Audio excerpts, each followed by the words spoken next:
The 2022 Royal Rumble is receiving a lot of mixed reactions from the fans, to say the least. But one thing that everyone can agree on is that the event sure did give us a lot to discuss and go over. There were big updates to a lot of major stories, title changes, returns, and so much more. So we'll get into all those topics throughout the week. Today, we'll focus on Roman Reigns because as usual, there's just so much to talk about. Let's start off with the start of the event. The show kicks off with the Roman Reigns vs. Seth Rollins Universal title match, which was very suspicious to say the least. Many fans assumed that Roman could have lost the title at the start of the show, rest up, and come back for the Royal Rumble. That actually did happen, but with Brock Lesnar instead. More on that later. But Seth Rollins comes out and he's in full mind games mode. Seth walks out to the Shield's music, making a Shield entrance while wearing his old Shield gear. Seth mocked the Shield's old entrance and was laughing all the way to the ring. Another thing that fans picked up on if you go back and watch was that Seth was using his old moveset from the days of the Shield. Seeing Seth in the Shield gear really had an effect on Roman. We almost saw that immediately. But the two go on to have a very great match. And like we said before, this was the first time where it felt like there was a realistic shot for Roman to lose his title. So with all those false finishes from Seth Rollins, it left a lot of fans on the edge of their seat because they really did think he was going to take it here. But we got to the finish of the match, and this is where things went a bit south. Roman refused to break the submission as Seth was holding the ropes, yelling about how much Seth deserved this, and the referee calls for the bell. The crowd boos the DQ finish, and understandably so.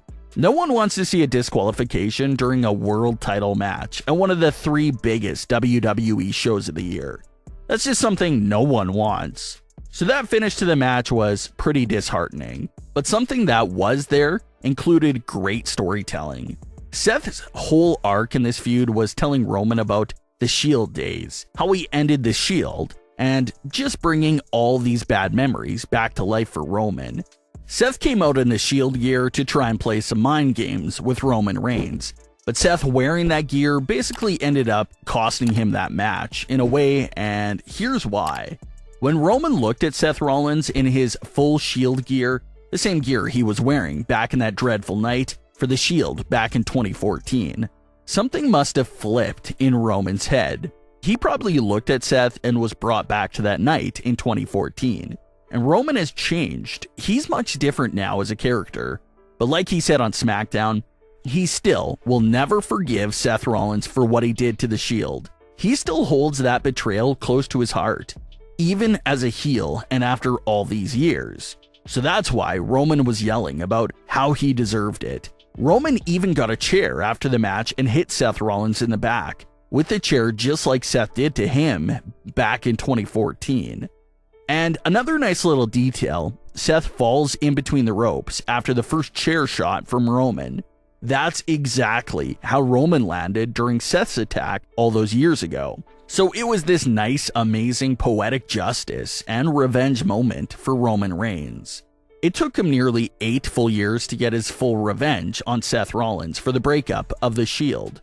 Sure, Roman and Seth were cool with each other around 2019, but Roman never really got his revenge until the 2022 Royal Rumble. So the DQ finish was quite awful, no doubt about that, but the storytelling with that post-match moment was perfectly written revenge for Roman. Let's fast forward through the night some more to the WWE title match. Brock Lesnar and Bobby Lashley are going at it until the referee goes down. Brock covers Lashley for a long count, but there's no referee to count it. Then, Roman Reigns appears out of nowhere and takes out Brock. Roman looks at Heyman and extends his hand towards him for Heyman to place the WWE title in his hand, which he does. This is another payoff and callback to Crown Jewel. After Heyman tossed the title in the middle of the ring, Roman told him the following week on Smackdown that whenever he extends his hand for the title, Heyman's job is to place the title in his hands. Fast forward all these months later, and that's exactly the situation that plays out. Heyman places the title in his hand, which Roman knocks Brock out with. Another great small detail, Roman Reigns seems very dismissive of the title. He looks at it with disgust and just throws it on the floor once he's done using it. Bobby Lashley covers Brock Lesnar to become the new WWE champion, and Paul Heyman fully walks out with Roman. So a good question to ask here is, when did Roman and Heyman get back together?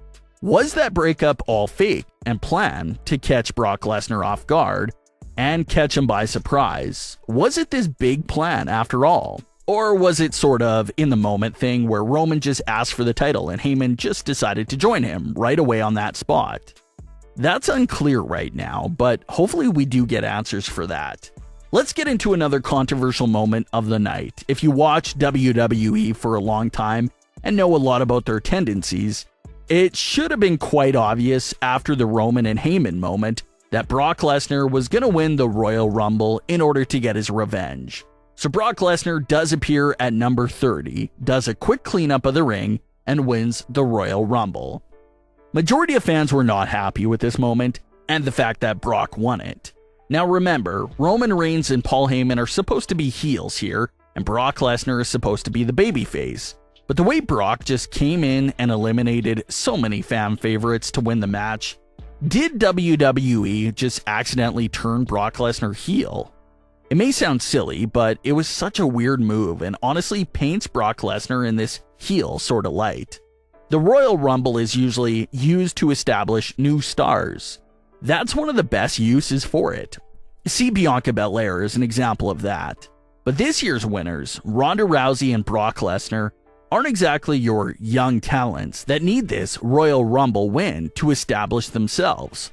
So that's one point there that some fans are making as well. Other fans said that Brock is a free agent. He didn't have to win the Royal Rumble to get another match with Roman Reigns.